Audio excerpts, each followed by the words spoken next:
The gates of Buckingham Palace didn't simply close on Prince Harry.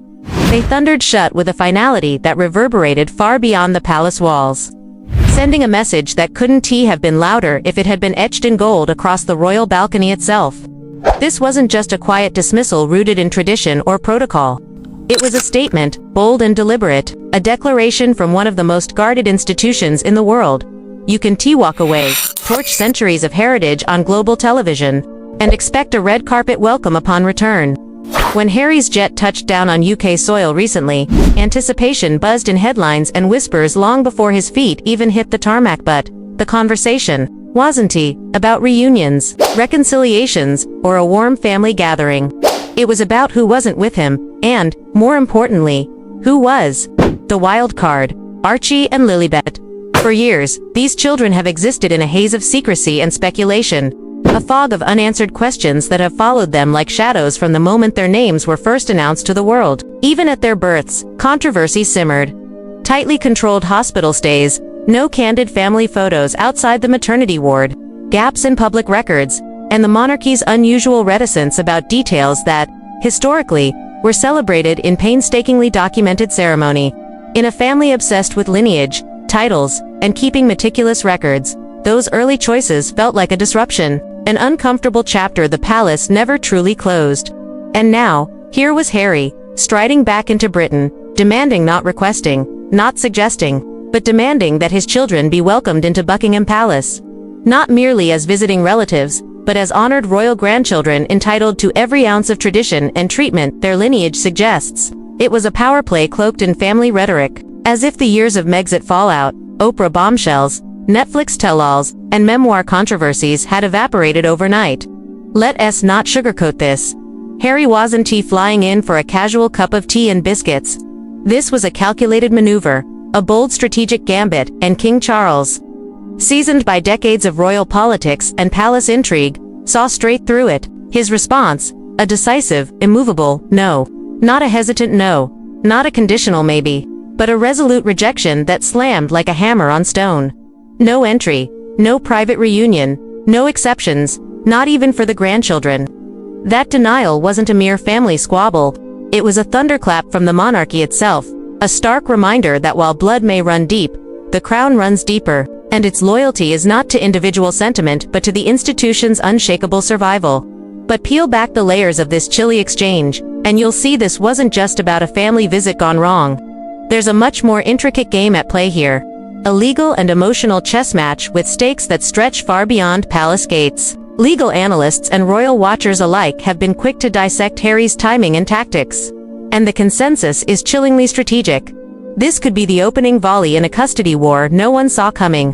Why this sudden urgency to bring Archie and Lilibet to the UK? Why now, after years of keeping them firmly planted in California's sunshine, far away from the cold glare of royal scrutiny? Some experts suggest Harry is quietly laying the groundwork to establish the UK as a meaningful home base for his children, a move that would be crucial if custody disputes ever escalated, particularly if his marriage to Meghan continues to face mounting strain. After all, courts don't just consider legal rights. They weigh emotional bonds, cultural ties, and a child's connection to their heritage. By planting seeds of association between his children and the UK, Harry could be trying to carve out leverage, ensuring his children have an undeniable claim to their British roots. And Meghan's absence from this trip, that's not a coincidence. She wasn't there, not at the airport, not in the palace corridors, not in the candid shots snapped by paparazzi. Her silence was deafening, a calculated void. Whether that silence was protective, strategic, or a signal of deeper fractures in their relationship remains unknown. But one thing is clear. She wasn't about to stand beside Harry in this gamble. Some observers believe Meghan is keeping her distance to avoid further controversy, choosing instead to protect her public image, quietly biding her time for her next Hollywood power move, a fresh brand partnership, a new venture, perhaps another candid sit-down interview, or even a sequel to her and Harry's explosive memoir tour. Whatever her plan, one thing is certain. She didn't want her fingerprints on this failed bid for royal acceptance. Meanwhile, Harry, once celebrated as the People's Prince, finds himself standing at the palace gates not as a beloved son, but as an outsider, a man knocking on a door that no longer swings open at his arrival. This wasn't just a missed opportunity. It was a stark demonstration of how much power and influence he has lost. Charles's refusal wasn't just a cold shoulder. It was a calculated show of strength, a line drawn firmly in the sand that reminded not just Harry, but the entire watching world that Buckingham Palace is not a revolving door for ex-royals seeking temporary favor. It is a fortress, and in this fortress, the king's word is law. Harry, who once stormed these very walls with explosive interviews and intimate family confessions, now finds himself on the other side of the barricade, desperately attempting to scale the very walls he once set ablaze. The symbolism is impossible to ignore. The prodigal prince who fled for freedom now seeks the structure he abandoned, craving the legitimacy, security, and, yes, the status that only the monarchy can provide. And yet, he seems genuinely blindsided by the frostiness of the response, as if years of public criticism, palace, and family betrayals could be wiped away with a simple visit and a few charming photo ops in the palace gardens. Then there's the audacious security demand that turned this saga into a spectacle. Reports suggest Harry not only wanted to bring his children into Buckingham Palace, but also expected full royal protection armed security, funded by British taxpayers despite no longer holding the rank or duties that justifies such privileges. This request, especially in the wake of his failed lawsuit against the UK Home Office over security concerns, painted a picture of entitlement that rubbed both officials and the public the wrong way. For a man who famously stepped away from royal obligations to seek a simpler life, his insistence on royal-level protection felt tone-deaf, even arrogant, especially when paired with the expectation that King Charles himself should personally intervene to make it happen. The British press, always eager to pounce, wasted no time turning the rejection into headlines that read like a coronation of humiliation. Duke denied palace doors slam shut, no room at the Royal Inn.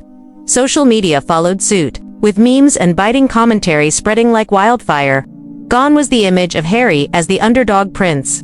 In its place was the portrait of a man whose influence had faded, a royal son who seemed out of step with the very institution he once called home. But perhaps the most intriguing element of this unfolding drama lies with Archie and Lilibet themselves. For years, rumors and speculation have haunted their place within the royal lineage. Whispers about surrogacy, secrecy surrounding birth certificates, and the unusual handling of Meghan's pregnancies have fueled a narrative of mystery that the palace has never publicly addressed. Harry's attempt to bring his children into Buckingham Palace could have been a calculated effort to normalize their presence, to symbolically anchor them within royal tradition and silence those persistent questions. Instead, it had the opposite effect, reigniting curiosity and skepticism. Why now, after so much time spent shielding them from this very environment? And why was the palace's rejection so swift and absolute? Insiders claim that behind the grandeur of royal walls, Charles's decision was partly born out of fear, not fear of Harry himself, but of reopening old wounds. Granting the children entry would inevitably lead to renewed scrutiny over their titles, their roles, and their inheritance rights issues. The monarchy has worked tirelessly to keep out of the public eye. By slamming the door shut, Charles wasn't just preserving protocol, he was protecting the crown from reopening a Pandora's box of questions no royal wants to answer. And so, Harry finds himself in limbo. In America, the glow of early sympathy following his and Meghan's royal exit has dimmed. The narrative of the brave couple breaking free has been replaced with skepticism, and Hollywood's interest in their story seems to be waning. Netflix deals once hailed as groundbreaking are reportedly faltering, their media brand struggling to stay relevant in a market where public opinion shifts with every headline. Back in the UK, the reception is even colder. The royal family, from William and Kate to Camilla and Charles, has closed ranks, refusing to so much as acknowledge his visit publicly. The silence is deafening, an unspoken but deliberate declaration that Harry is no longer part of the inner circle. The gates aren't just closed, they're bolted, and the family has thrown away the key. What's worse, Harry's attempt to reframe his image as a devoted father, championing family connections, has backfired spectacularly. Instead of painting him as a man trying to reconcile, it has underscored how far he has drifted from both worlds, the royal world he left behind and the American one he struggles to dominate. His memoir, once a bestseller that shook the monarchy to its core, now feels like yesterday's news. Each new interview, each public appearance, carries the weight of repetition, as if Harry is stuck telling the same stories over and over again. The pain of his childhood, the trauma of losing Diana, the frustration of palace politics, the narrative of a misunderstood prince. The world, however, has moved on. And Meghan, always a master of narrative, seems to sense this shift, carefully curating her absence as Harry takes the brunt of the backlash. Insiders whisper that cracks in their marriage are growing more visible, with Harry reportedly feeling increasingly isolated and Meghan quietly distancing herself, focusing on future opportunities rather than repairing their public image as a duo. If this recent trip was part of Harry's attempt to reclaim some semblance of influence, Meghan's silence suggests she either didn't support the plan or wanted no part in its failure. The deeper implication here is chilling. This isn't just about public perception or tabloid fodder. It's about control, legacy, and possibly the legal future of Archie and Lilibet. Imagine, for a moment, a future custody battle between one of the world's most powerful monarchies and a California-based duchess, who has spent years criticizing that very system. Courts don't operate in a vacuum. Narratives, cultural influence, and emotional ties all matter. If Harry is indeed trying to establish stronger UK roots for his children, Meghan will almost certainly fight tooth and nail to keep them firmly in the US, away from the iron grip of royal tradition. The stakes couldn't be higher, and Harry's failed visit feels less like a minor misstep, and more like the opening scene of a long and bitter legal drama, one that could pit California courts against the crown, family dynamics against royal duty, and personal freedom against centuries of tradition. Meanwhile, the palace remains an impenetrable wall of silence. Not a word from Camilla, not a statement from William or Kate, not even a whispered briefing to favored journalists. For a family often accused of orchestrating subtle media campaigns, their restraint speaks volumes. This is discipline, unity, and strategy at its finest, a royal family that has learned from past mistakes, opting to starve the drama of oxygen rather than feed the fire. Their refusal to engage is not indifference. It is a calculated choice to let Harry's actions speak for themselves, and the message is crystal clear. He is no longer a trusted member of the fold. The bitter irony of this situation is impossible to ignore. In 2020, Harry and Meghan didn't merely step away from royal life. They detonated it on their way out, leaving behind scorched earth and shattered relationships. At the time, they were hailed as revolutionaries, carving a new path and breaking free from what they called a toxic system. And yet, just a few years later, Harry stands outside those same palace walls, seeking acceptance from the very institution he once condemned. This isn't just a failed family visit. It's a portrait of a man grappling with regret, torn between the freedom he fought for and the legacy he abandoned. He's no longer the beloved soldier prince walking solemnly behind Diana's coffin, nor the cheeky royal rebel adored by the British press. He's a man adrift, trapped between two worlds, belonging fully to neither. The gates of Buckingham Palace remain closed, and this time, it's not temporary, it's permanent. For centuries, the crown has endured scandal, betrayal, and family strife. But one principle has always remained unchanged. The monarchy protects itself first.